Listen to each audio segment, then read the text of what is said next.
Hello and welcome to TXM TV. I'm Anthony Clyne, and today we're talking about the sensitivity of change. So the sensitivity of change requires a lot of communication, a lot of emotional awareness, and a new style of leadership that reinforces common goals. So lean implementation is easy on the surface. We can all put in 5S or Kanban or standard work, but it's the engagement with the operator that defines the effectiveness of how that tool works and how the new way of working is embraced. And so people feel vulnerable and would prefer to have no change rather than a bad change. And people need communication. So communication comes from constant interactions, which us lean people called leader standard work. If you're the CI manager, it is important to have standard work, but also maintain the systems for resolution. This needs boundaries around what you say.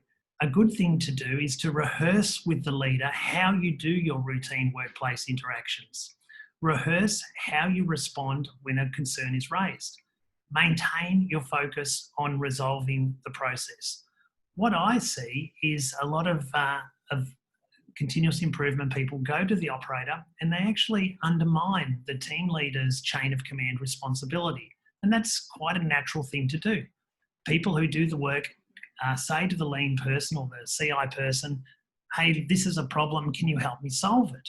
And the eagerness to solve the problem then undermines the natural way that things should be solved. And so the team leader often looks at this and says, well, you're taking away my authority and this is not good.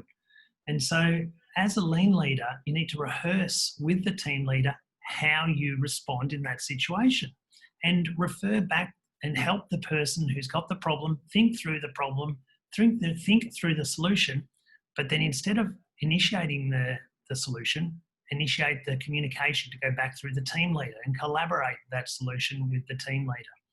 And that way, you're not being opposed to all the historical events, and often you'll need to then understand why the team leader wants you to choose their existing way of sorting it out, and what is the history, and then your influence becomes with them as well. And so you're working on many different relationships all at the same time in collaboration.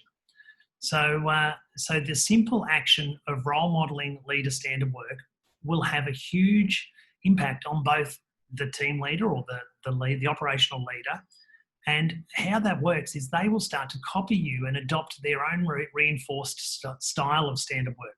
It will also impact their respect for you and reinforce that you have a common goal and you're there to help them achieve improvement and help them achieve the goals and help them influence all of the people that report to them to follow the correct method to solve problems using a process, and that process needs to be done by the people that do the work under the guidance of the teacher. And the teacher is the leader, and your role is to coach the leader to teach them better. So that's all about the modern lean philosophy around collaboration. It's around recognising that people are vulnerable, that they'd rather have no change rather than bad change. And so you need to define boundaries about your own behaviour, and you need to rehearse what those boundary definitions are. And that way your relationships with the people that do the work and the team leaders will be much better.